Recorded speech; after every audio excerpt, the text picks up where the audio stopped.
Hello नमस्कार दोस्तों, वापस से एक नई वीडियो में आपका स्वागत है।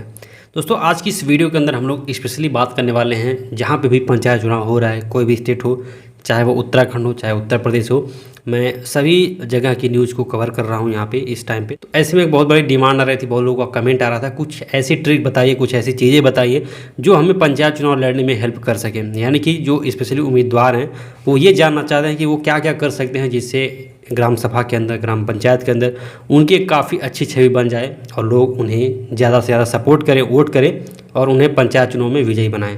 तो मैं इस वीडियो के माध्यम से आपको कुछ ऐसी चीज़ें बताने वाला हूँ, कुछ ऐसे 8 से 10 पॉइंट बताने वाला हूँ। अगर आप उसको ध्यान में लेकर के चलते हैं तो आपकी जो संभावना है जीत की वो बढ़ जाती है। और ऐसे में ये चीज़ें काफ़ी हेल्पफुल भी साबित हो रही हैं और कुछ लोगों ने इस चीज़ को वाकई में एक्सपीरियंस किया है। और आप जब इस बात को सुनेंगे तो आपको भी लगेगा हाँ, ये जो चीज़ें मैं बता रहा हूँ वो कहीं ना कहीं काफ़ी हद तक काम करती हैं। तो ऐसे में आप वीडियो को पूरा ध्यान से देखिएगा। अगर आप पंचायत चुनाव लड़ना चाहते हैं, आप किसी भी स्टेट से होइए, ठीक है, किसी भी स्टेट से रहिए, चीज़ें उसी तरीके से आपके लिए भी काम करेंगी। चाहे आप उत्तराखंड से रहिए, चाहे उत्तर प्रदेश से रहिए, क्योंकि जहाँ पे भी ये चुनाव हो रहा है वहाँ पे एक ही तरीके का माहौल होता है और एक टाइप का चुनाव होता है। तो ऐसे में सेम वोटर रहने वाले हैं, सेम सारी चीज़ें होने वाली हैं। तो ये किसी एक स्टेट के लिए नहीं है, किसी भी स्टेट में अगर पंचायत चुनाव हो रहा है वहाँ पे ये चीज़ 100% काम करेगी। और वीडियो शुरू करने से पहले आपसे एक रिक्वेस्ट है, आप चैनल को फटाफट सब्सक्राइब कर लीजिए, सपोर्ट बना रखिए, क्योंकि इस चैनल पे आपको पंचायत चुनाव से रिलेटेड बहुत जो इंपॉर्टेंट अपडेट होती है वो मैं यहाँ पे बताता हूँ। सरकारी योजनाओं से जुड़ी जो भी जानकारी होती है वो मैं यहाँ पे आपको बताता हूँ, आपके साथ शेयर करता हूँ सारी चीज़ें। तो चलिए आज की इस वीडियो को शुरू करते हैं। और जो पंचायत चुनाव के उम्मीदवार हैं वो इस वीडियो को पूरा ध्यान से देखेंगे, एक भी मिनट, एक भी सेकंड आपको स्किप नहीं करना है। और इस वीडियो के लास्ट में मैं आपको एक बहुत इंपॉर्टेंट चीज़, एक रामबाण, एक अस्त्र ऐसा देने वाला हूं जो आपको पंचायत चुनाव में जीरो से हीरो बना देगा। ठीक है, तो आप वीडियो को पूरा ध्यान से ज़रूर देखिएगा। तो अगर आप एक तरीके से पंचायत चुनाव लड़ने वाले हैं तो सबसे पहले जो आपको काम एक तरीके से करना चाहिए, क्या क्या चीज़ें, क्या क्या रणनीतियाँ फॉलो करनी है। तो सबसे पहले चीज़ आपको करनी है कि आप ग्रामीणों के साथ संपर्क में रहिए और उनकी समस्याओं को समझें। ये पॉइंट तो बहुत छोटा है, लेकिन इसको अगर आप एक्सप्लेन करेंगे, अच्छे से समझेंगे तो बहुत बड़ी चीज़ है। ग्रामीणों के साथ में संपर्क में रहने का मतलब क्या है कि आपको ग्रामीण क्षेत्र में, गांव में जो भी लोगों के पास सुख दुख जो भी चीज़ें हो रही हैं, आप हमेशा उसमें शामिल रहिए। किसी के घर अगर अच्छी चीज़ें हो रही हैं वहाँ पे भी आपकी उपस्थिति होनी चाहिए। किसी के घर कुछ बुरा हो गया तो वहाँ पे भी आपको जाना चाहिए सुख दुख में। कुछ लोग क्या करते हैं कि पंचायत चुनाव में या गाँव के अंदर वो लोग एक तरीके से डिवाइडेड होते हैं। उन्हें ये होता है कि हाँ, अगर वो उस क्षेत्र के हैं तो मैं उनके वहाँ नहीं जाऊँगा, या ये उस जात के हैं तो वहाँ पे वो जातिवाद करते हैं। लेकिन अगर आपको चुनाव जीतना है, किसी भी तरीके का चुनाव जीतना है, चाहे प्रधानी हो, चाहे पंचायती हो, चाहे विधायकी हो, सांसदीय हो, कुछ भी हो, आपको सबको साथ लेकर के चलना है। तो आपके माइंड में ये चीज़ बिल्कुल नहीं होनी चाहिए कि अगर वो व्यक्ति दूसरे जाति का है तो मैं उसके यहाँ नहीं जाऊँगा, अगर उसके यहाँ दुख सुख कुछ भी पड़ रहा है तो मैं उसके पास नहीं जाऊंगा और अपने जाति वाले के पास जाऊंगा। अगर आप ग्रामीण में, क्षेत्र में, गांव में जातिवाद करते हैं तो सबसे पहली बात तो आप 100% मैं आप पे गारंटी देता हूं कि आप कतई विजयी नहीं होने वाले हैं। क्योंकि एक जात से या अपनी जात से सिर्फ वोट लेकर के आप प्रधान नहीं बनते हैं। प्रधान आप पूरे गाँव का बनते हैं, पूरा गाँव आपको सपोर्ट कर देता है, तब आप प्रधान बनते हैं। तो अगर आपके अंदर ये मेंटेलिटी है कि मैं अपने जात वालों के पास जाऊंगा, अपने जात में जो चीज़ें हो रही हैं, अपनी जातिगत जो भी चीज़ें होती हैं उससे रिलेटेड काम करूंगा, तो आप इस माइंडसेट के साथ कभी आगे बढ़ नहीं सकते हैं। तो ये आपको ध्यान देना है। गांव में सबके साथ आपको अच्छे व्यवहार बनाने हैं, सबके संपर्क में रहना है और सबकी समस्याओं को सेम तरीके से समझना है, सॉल्व करना है। दूसरी चीज़ आपको क्या करना है, अपने क्षेत्र के विकास के लिए एक ठोस योजना बनाइए। ये क्या होती है, अब इसका मतलब क्या है कि एक तरीके से आपको ये देखना है कि पिछले 20 से 25 साल या जो भी पंचायतें चली आ रही हैं, चुनाव होते जा रहे हैं, तो लोग क्या ऐसे पॉइंट है जो लोगों को बहुत ज़्यादा परेशान कर रहे हैं, क्या ऐसी चीज़ें हैं जो अभी तक वो सॉल्व नहीं हो पाई हैं, आप उसको सॉल्व कर सकते हैं अगर आपको पंचायत चुनाव की बागडोर दी जाए या पंचायत की बागडोर दी जाए। क्योंकि गांव में ऐसी बहुत सारी समस्या होती हैं। कई के ऐसे गांव हैं जहां पे रोड नहीं बने हुए हैं, कहीं पे आपको एक पुल की ज़रूरत है ग्राम सभा के अंदर जो गांव को जोड़ती है गांव से दूसरे गांव में, लेकिन 20 साल, 25 साल, 30 साल से वहां पे एक भी काम नहीं हुआ है, उस पुल को नहीं बनाया गया है। तो आपको ये हमेशा अपने दिमाग में रखना है कि क्या चीज़ें मैं ऐसे कर सकता हूँ जिसमें मैं ग्रामीणों की नज़र में एक अच्छा नेता बन के उभर सकता हूँ। तो इस चीज़ को आपको ध्यान देना है। लोग देखिए आपको ग्राम सभा के अंदर मिल जाएंगे जो प्रत्याशी होते हैं, लोग बहुत लगभग सभी लोग पैसा बांटने वाले मिल जाएंगे आपको, दारू गुटखा ये सारी चीज़ें बांटने वाले मिल जाएंगे, ठीक है, पैसे बांटने वाले मिल जाएंगे। लेकिन आपको इन सब चीज़ों से हट करके जब आप गांव के लिए कुछ सोचेंगे और उसको अगर आप मुद्दा बनाते हैं और लोगों के बीच में बताते हैं, आपको ये ध्यान देना है कि 20 से 25 साल के अंदर क्या ऐसी प्रॉब्लम है जो ग्रामीण काफ़ी टाइम से फेस करते आ रहे हैं और उस चीज़ को आपको बदलना है। तो आप उसको अगर मुद्दा बना करके लोगों के बीच में जाएंगे, लोगों से बात करेंगे, एक तरीके से आप घोषणा करेंगे कि अगर आप पंचायत चुनाव जीतते हैं तो ये काम करेंगे, तो इससे आपका ग्राम सभा के अंदर काफ़ी बढ़िया इफेक्ट पड़ेगा। और ये सभी स्टेट के लिए, सभी राज्य के लिए, सभी लोगों के लिए है। तीसरा पॉइंट है, अपने प्रतिद्वंदियों की तुलना में बेहतर सेवा और काम का वादा करें। जी हाँ, आप देखेंगे ग्राम सभा के अंदर एक प्रत्याशी नहीं होता है, 3 प्रत्याशी, 4 प्रत्याशी, 5 प्रत्याशी होते हैं। तो आपको ये ध्यान देना है कि वो लोग क्या क्या बता रहे हैं, वो क्या क्या वादा कर रहे हैं। आपको उनके वादे से हट करके कुछ करना है, ठीक है। अगर वो लोग वादा कर रहे हैं 8-10 चीज़ें करवाने का, तो आप उनसे ज़्यादा वादा कीजिए और ऐसी चीज़ों को करिए कि लगे कि हाँ ये एक्चुअल में हो सकती हैं, ठीक है। लोग अच्छी अच्छी चीज़ें लिखवा देते हैं पोस्टर बैनर में कि हम जीतने के बाद ये करेंगे, वो करेंगे, लेकिन सबको पता है कि अगर ये छापा हुआ है तो ये करेगा नहीं। लेकिन आपको ऐसा नहीं करना, आपको उस चीज़ को वहाँ पे पॉइंट आउट करना है, उस चीज़ को नोट करवाना है जो सीधे लोगों को लगे कि हाँ ये कुछ अलग कर रहा है, ये कुछ अलग करेगा, ठीक है। इस तरीके से आपको ट्रस्ट बनाना है, तो इस चीज़ को आपको ध्यान देना है। चौथे पॉइंट की अगर हम लोग बात करें तो ग्रामीणों के बीच में अपनी छवि को आप सुधार लीजिएगा और उनका विश्वास हासिल करने की कोशिश कीजिएगा। छवि सुधारने का मतलब क्या है? अगर अभी तक आप पंचायत चुनाव नहीं लड़ने वाले थे, उम्मीदवार नहीं थे, गांव में आपका कैसा भी छवि रहा हो, आप कुछ लोगों की नज़र में अच्छे हों, कुछ लोगों की नज़र में बुरे हों, इससे कोई फ़र्क नहीं पड़ता है। लेकिन अब से अगर आप पंचायत चुनाव में लड़ने के इच्छुक उम्मीदवार बन रहे हैं तो अब से आपको सारी चीज़ें पहले से शुरू करनी पड़ेंगी और आपको आपने जो भी पिछली बार जो गलतियाँ की उस गलती को मत कीजिए। लोगों के बीच में अच्छे बन के रहिए, अपनी छवि को सुधारिए और एक तरीके से अच्छे से लोगों से मिलिए, सभी से मिलिए और सेम तरीके से रहिए। जातिवाद बिल्कुल भी नहीं करना है ग्राम सभा के अंदर, क्योंकि अगर आप जातिवाद करते हैं तो आप कहीं से भी नहीं जीतने वाले हैं। पाँचवें पॉइंट की बात करें तो चुनाव प्रचार के लिए प्रभावी तरीके अपनाएं, जैसे कि सभाएं, रैलियां, डोर टू डोर कैंपेन। तो पंचायत चुनाव में तो ये सभा होना कोई बहुत बड़ी बात नहीं है, सभा नहीं किया जाता है, लेकिन आप गांव में लोगों के बीच जाएंगे, सुबह शाम आप लोगों के बीच में जाएंगे, डोर टू डोर के बात करेंगे, तो उससे काफ़ी अच्छा इफेक्ट पड़ेगा। और सबसे ज़रूरी चीज़ है कि आपको आज के समय में डिजिटल ज़माना हो गया है, तो डिजिटल के हिसाब से भी चीज़ों को करना है। और अभी मैं आपको लास्ट में बताऊंगा, अभी तो आप इस पॉइंट को समझ लीजिए, लेकिन अगर आप लास्ट तक जुड़ते हैं तो बहुत नॉलेज इस वीडियो के अंदर आपको मिलने वाली है। और लास्ट में मैं आपको बताऊंगा कि आप अपने चुनाव में डिजिटल जो सोशल मीडिया इसका यूज़ कैसे कर सकते हैं, इंटरनेट का यूज़ करके कैसे आप अच्छा प्रभाव अपना जमा सकते हैं। अगला जो पॉइंट होने वाला वो है, अपने समर्थकों को एकजुट करिए और उनका सहयोग लें। जी हाँ, आप कोई भी काम कर रहे हैं, कोई भी बड़ा कार्य कर रहे हैं, तो आपके पास समर्थक होने चाहिए जो आपको सपोर्ट करें।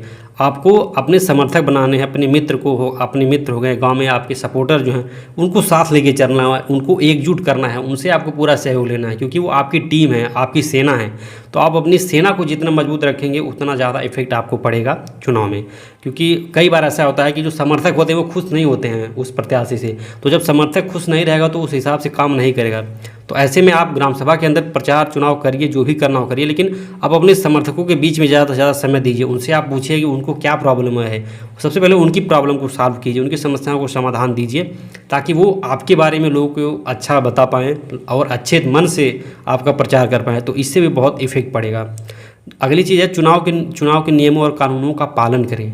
अब चुनाव के नियम कानून का मतलब क्या है कि जो भी सरकार ने जो भी मानक तय किया हुआ है खर्च करने का या कुछ ऐसी चीज़ों करने का, तो आप मतलब एक तरीके से कानून के हिसाब से चलिए। ये नहीं कि अपने मन से सारी चीज़ों को किया जाए, जो सरकार ने कहा इस चीज़ को नहीं करना है उसी को किया जाए। तो ये ज़रूरी है कि आप कानून के अंदर रह कर के चीज़ों को कीजिए। अपने विरोधियों की कमजोरियों को उजागर करिए, लेकिन नेगेटिविटी प्रचार से बचें। 8वां पॉइंट है, आप अपने जो आपके विरोधी हैं उनकी जो कमियां हैं उनको आप उजागर करिए, लेकिन ऐसा नहीं कि आपको पूरी दुश्मनी उनसे निभा लेनी, क्योंकि वो आपके दुश्मन नहीं हैं, आपके प्रतिपक्षी हैं, आपके विपक्षी हैं, प्रतिद्वंदी हैं। इसका मतलब ये नहीं कि आप उनके दुश्मन हैं। तो आपको अगर उनके बारे में कुछ कमियाँ ऐसी लग रही हैं तो आप उनकी कमियों को उजागर कीजिए, ठीक है, और उस कमी को आप अपने अंदर इसको भरिए और उस कमी को आप अपने अंदर मत आने दीजिए। तो उस कमी को जब आप उजागर करेंगे ग्राम सभा में लोगों के बीच, तो लोग आपको काफ़ी अच्छा समझेंगे, काफ़ी अच्छी छवि आपकी बनेगी। तो ये भी काफ़ी इंपॉर्टेंट पॉइंट है। अगला जो पॉइंट है, ग्रामीणों को अपने काम के बारे में जानकारी दें और अपनी उपलब्धियों को प्रदर्शित करें। और अगला जो पॉइंट है इसके अंदर क्या है कि आप जो भी काम करने वाले हैं, जो भी आपने सोचा हुआ है कि मैं अगर प्रधान बन जाता हूं तो लोगों के लिए मैं ये करने वाला हूं, वो करने वाला हूं, तो उसको आप बताइए ग्राम सभा में लोगों को, ठीक है। उसके बारे में जागृत करिए, लोगों को बताइए, जागरूक करिए कि क्या इससे क्या क्या बेहतर चीज़ें हो सकती हैं। साथ ही साथ ये भी बताइए कि गाँव के अंदर क्या क्या सुविधाएँ आती हैं। आप अपने माइंड को पूरी तरीके से खुला रखिए और आपको ये पता करिए कि क्या क्या समस्याएं किसको आ रही हैं और इसका समाधान क्या क्या हो सकता है। गांव में कौन कौन सी ऐसी योजनाएं आती हैं जिनको ग्रामीणों के बारे में पता ही नहीं है कि योजनाएं आती हैं, क्योंकि सरकार ग्रामीणों को लेकर बहुत कुछ कर रही है, ग्रामीणों को लेकर के काफ़ी सारी योजनाएं चला रही है।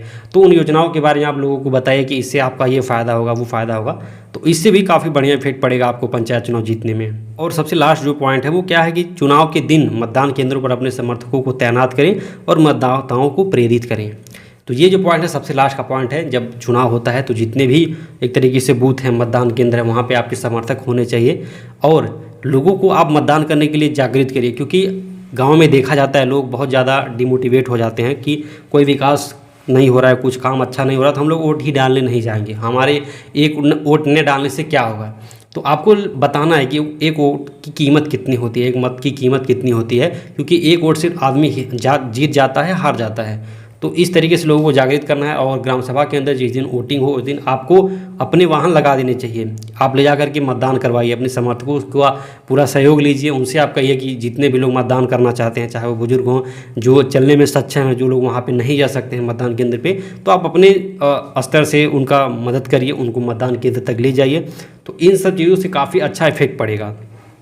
तो ये 8 से 10 जो पॉइंट हैं, ये पॉइंट तो बहुत हल्के हैं, बहुत नॉर्मल हैं, लेकिन अगर आप इसको अच्छे से फॉलो करेंगे अपने रूल, अपने पंचायत चुनाव के सफ़र में, तो काफ़ी बढ़िया आपको मदद मिलने वाला है, ठीक है। ये तो कुछ इंपॉर्टेंट चीज़ें हो गई।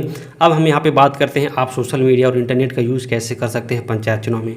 तो देखिए अलग अलग स्टेट में अलग अलग पंचायतें होती हैं, कुछ कहीं पंचायतें बड़ी होती हैं, कहीं पे पंचायतें छोटी होती हैं। तो ऐसे में आपको अगर पंचायत आपकी छोटी है तो आप एक ग्रुप बना सकते हैं, व्हाट्सएप ग्रुप बना सकते हैं लोगों का, और ये चुनाव से पहले आपको करना है। आपको एक ग्रुप बना लेना है और उसमें आपके ग्राम सभा के अंदर जितने भी युवा लोग हैं, जितने भी लोग ऐसे हैं जो जागरूक हैं, उनका नंबर आपको ऐड कर लेना है और उस ग्रुप के अंदर जो पॉजिटिव चीज़ें होती हैं उसको शेयर करते रहना है। लोगों को जागरूक करना है कि क्या योजनाएँ आ रही हैं, क्या चीज़ें करने से क्या चीज़ें हो सकती हैं। तो ये सारी चीज़ें आप पर डे यानी कि रोज़ाना उस ग्रुप के अंदर आप शेयर करते रहिए, और इससे क्या होगा कि आपकी एक तरीके से जो छवि है युवाओं के बीच में वो काफ़ी बनी रहेगी अच्छी। और किसी को अगर कुछ प्रॉब्लम आती है तो वो आप ये बताइए कि हाँ वो आप ग्रुप में डालिए। तो किसी को अगर कोई समस्या आती है, वो आपसे व्यक्तिगत रूप से कहना चाहता है, नहीं कह पा रहा है लोगों के बीच में, तो आप वो ग्रुप में पूछ सकता है इस चीज़ को, तो आप ग्रुप के माध्यम से उसका सहयोग कर सकते हैं। तो व्हाट्सएप ग्रुप बनाना है बहुत इंपॉर्टेंट चीज़ है। इससे आप एक पूरे गांव को आप जोड़ सकते हैं अपने साथ, अपने गांव के युवाओं को अपने साथ जोड़ सकते हैं और उनकी क्या समस्या है, उनकी क्या मांग है, आप इसके बारे में समझ सकते हैं। तो व्हाट्सएप ग्रुप का यूज़ करिएगा। साथ ही साथ बात करें अगर प्रचार की, तो प्रचार तो आपको पता ही है, पुराने ज़माने वाला जो टेम्पलेट होता है, डोर टू डोर कैंपेन होता है, ये सारी चीज़ें चलती रहती हैं। लेकिन ऐसे में अगर आप इस पंचायत चुनाव में यानी कि इस नए पंचायत चुनाव के अंदर कुछ अगर अलग करना चाहते हैं, जो अभी तक आपके साथ जो लोग जुड़े हुए हैं उन्होंने किसी ने नहीं किया है, तो आप कर सकते हैं। आप अपने ग्राम सभा के अंदर पूरा एडवर्टीजमेंट, ऑनलाइन एडवर्टीजमेंट रन कर सकते हैं, सोशल मीडिया मार्केटिंग करवा सकते हैं, यानी कि फेसबुक के जरिए, इंस्टाग्राम के जरिए, क्योंकि फेसबुक आज के टाइम में सभी लोग यूज़ करते हैं, जितने भी स्मार्टफोन यूज़र हैं सभी फेसबुक यूज़ कर सकते हैं। तो कैसा रहेगा कि अगर आपका एक तरीके से जो पोस्टर होने वाला है, आपका जो चुनाव प्रचार होने वाला है, वो सबके फ़ोन पे दिखे, जब भी वो फेसबुक खोले तो आपका वहाँ पे आ जाए। तो इस सब चीज़ों को करने से काफ़ी बढ़िया इफेक्ट पड़ेगा, लोग शॉक हो जाएंगे पूरी तरीके से। और ये जो ट्रिक है, ये चीज़ें हैं अभी कोई कर नहीं रहा है। तो ऐसे में अगर आप प्रत्याशी हैं, आपका ग्राम सभा बड़ा है, 5,000, 6,000, 10,000, 8-10,000 वोटर हैं, तो आप इस चीज़ का सहारा ले सकते हैं। बहुत ही कम प्राइस में ये सारी चीज़ें हो जाती हैं। फेसबुक ऐड रन करवा सकते हैं आप अपनी फेसबुक के माध्यम से, ऑनलाइन आप अपनी प्रचार करवा सकते हैं, चुनाव प्रचार, चाहे वीडियो हो चाहे पोस्टर बैनर हो, तो ये सारी चीज़ें आप करवा सकते हैं। तो आप इस चीज़ को कैसे करवा सकते हैं इसको भी मैं आपको बता देता हूँ यहाँ पे। आप अगर किसी दूसरे एजेंसी को ढूंढने जाएंगे तो इन सब छोटी चीज़ों के लिए एजेंसियाँ काम नहीं करती हैं, और अगर वो करेंगी तो बहुत ज़्यादा चार्ज करेंगी। तो आपको परेशान होने की ज़रूरत नहीं है, आप हमारी एजेंसी से संपर्क कर सकते हैं, हमारी संस्था से संपर्क कर सकते हैं। हम बहुत ही कम प्राइस में, मिनिमम प्राइस में इसका एडवर्टीजमेंट करते हैं। आप किसी भी स्टेट से रहिए, किसी भी ग्राम सभा में रहिए, आपको अगर एडवर्टीजमेंट रन करवाना है कि आपके ग्राम सभा के अंदर अगर 5,000 10,000 लोग हैं या 1 किलोमीटर 2 किलोमीटर के एरिया में रेडियस में आपका पंचायत है, आप चाहते हैं कि आपके पंचायत के अंदर जितने स्मार्टफोन यूजर हैं जब भी वो फेसबुक खोले तो आपका वहाँ पे एडवर्टीजमेंट आए, आपका पोस्टर उनको दिखे, तो इस तरीके का एडवर्टीजमेंट हमारे माध्यम से रन हो सकता है। बाकी और जानकारी लेने के लिए आपको ये जो स्क्रीन पर नंबर दिया गया है इस पर आप संपर्क कर सकते हैं, आपको ये जानकारी मिल जाएगी। अब लास्ट पॉइंट की अगर बात करें तो लास्ट पॉइंट ये है कि आपको अगर आप पंचायत चुनाव लड़ रहे हैं, आप उस फील्ड में जाना चाह रहे हैं, तो आपको ये जानना चाहिए कि पिछले 5 साल के अंदर ग्राम सभा के अंदर क्या क्या विकास कार्य हुए हैं, कहाँ पे कितना पैसा आया, खर्च हुआ, जो कार्य भी हुआ है वो क्या ज़मीनी स्तर पे हुआ है, सिर्फ कागजी स्तर में हुआ है, तो इस चीज़ को भी आपको ध्यान देना है। तो इस चीज़ को आप कैसे जान सकते हैं, और इस चीज़ का अगर आप रेफरेंस एक तरीके से ले लेते हैं तो आप आपका जो कार्यकाल होगा उसमें भी ये काफ़ी अच्छा रहेगा आपके लिए समझने में कि क्या क्या चीज़ें किस तरीके से होती हैं और कहाँ पे कितना काम हुआ है। और इसको आप एक मुद्दा भी बना सकते हो, अगर आपको लग रहा है कि हाँ इसका पैसा निकाल लिया गया है लेकिन ज़मीनी स्तर पर ये काम नहीं हुआ है, तो आप लोगों को उस लिस्ट को दिखा करके, उस प्रूफ को दिखा करके लोगों के बीच में अपना एक विश्वास बना सकते हैं, और ये काफ़ी अच्छी चीज़ है। तो इसमें भी काफ़ी लोगों को समस्या आती है, लोग समझ नहीं पाते हैं कि हमें कहाँ से जानकारी मिलेगी जो हमारे ग्राम सभा के अंदर पूरा काम हुआ है। तो आपको घबराने की बिल्कुल भी ज़रूरत नहीं है, आप हमारी संस्था से संपर्क कर सकते हैं। हम आपको 1 दिन के अंदर आपके ग्राम सभा के अंदर जो भी काम हुआ है पिछले 5 सालों के अंदर, चाहे वो मनरेगा के अंतर्गत काम हुआ हो, कच्चे काम का, तालाब का सुंदरीकरण हो, वृक्षारोपण कार्य हो, ठीक है, इसकी पूरी जानकारी हम दे देंगे। कितने लोग कहाँ पे काम कर रहे हैं, 5 साल में कहाँ कहाँ पे लोगों ने काम किया, इसकी हम आपको जानकारी देंगे। साथ ही साथ 15 मिनट के अंतर्गत जो भी काम आता है, जैसे पक्का काम आता है जिसमें नाली हो गया, RCC road, solar panel, handpump rebore, street light, और कोई अगर सरकारी भवन है, स्कूल है तो उसकी डेंटिंग पेंटिंग मरम्मत, तो ये जो काम होते हैं, जितने भी काम होते हैं, इन सभी कामों का जो पेमेंट वाउचर होता है, कितना पैसा कहाँ पे दिया गया, किस डेट को दिया गया है, ये सारी लिस्ट हम आपको प्रोवाइड कर देंगे, वो भी बहुत ही मिनिमम प्राइस पे। साथ ही साथ आपको ये अगर जानना है कि गांव में कितने लोगों को पेंशन की सुविधा मिल रही है, वृद्धा पेंशन, विकलांग पेंशन, तो उसकी हम आपको जानकारी दे सकते हैं। शौचालय कितने लोगों को मिला है, आवास कितने लोगों को मिल चुका है, तो इन सब चीज़ों की जानकारी हम आपको दे देंगे। आपको उसके लिए इस नंबर पर संपर्क करना है, आपके स्क्रीन पर दिख रहा होगा, हम आपको सारी चीज़ें वहाँ पर बता देंगे व्हाट्सएप पर। और अगर आप पहले चेक करना चाहें कि किस तरीके की फ़ाइल रहने वाली है, तो आप 4 से 5 फाइल फ्री में मंगा करके चेक कर सकते हैं। जब आपको विश्वास हो जाए आप पेमेंट करके पूरी फाइल ले सकते हैं। और ये स्पेशली उम्मीदवारों के लिए है, क्योंकि उनको ये जानना होता है कि ग्राम सभा के अंदर कितना काम हुआ है, पिछली जो प्रधान रह चुके हैं उन्होंने कितना पैसा गाँव के लिए लगाया है, कितना पैसा आया है, तो ये जानना भी बहुत ज़रूरी होता है। तो ये सर्विस उन लोगों के लिए है जो उम्मीदवार हैं, और आप लोग इस नंबर पर संपर्क कर सकते हैं। तो दोस्तों, इन जितने भी मैंने आपको पॉइंट बताए हैं, आप इसको एक बार अगर वीडियो आपको समझ में ना आया हो तो आप एक बार वीडियो को पूरा देख लीजिएगा। और अगर आप वीडियो से रिलेटेड कुछ सुझाव देना चाहते हैं, कुछ कमेंट करना चाहते हैं, कुछ पूछना चाहते हैं, तो आप चैट सेक्शन खुला हुआ है, कमेंट सेक्शन खुला है, वहाँ पे आप पूछ सकते हैं हमसे। और अगली वीडियो आपको किस टॉपिक पे चाहिए, अगली वीडियो किस तरह की चाहिए, आपको क्या जानकारी चाहिए अगली वीडियो के अंदर, वो भी आप यहाँ पे पूछ सकते हैं। जैसा भी होगा अपडेट मैं यहाँ पे देता रहूँगा। तो दोस्तों, वीडियो काफ़ी लंबी हो गई है, लेकिन अगर आपने यहाँ तक इस वीडियो को देखा है, इसका मतलब है कि आप काफ़ी अच्छे तरीके से इंटरेस्टेड हैं वीडियो के अंदर, काफ़ी अच्छे तरीके से चुनाव लड़ना चाहते हैं, जीतना चाहते हैं। तो आपको अग्रिम शुभकामनाएं, आप हमेशा विजयी हों। बाकी दोस्तों, वीडियो के अंदर इतना ही, मिलते हैं दूसरी नई वीडियो में दूसरी जानकारी के साथ। तब तक के लिए टाटा, बाय बाय।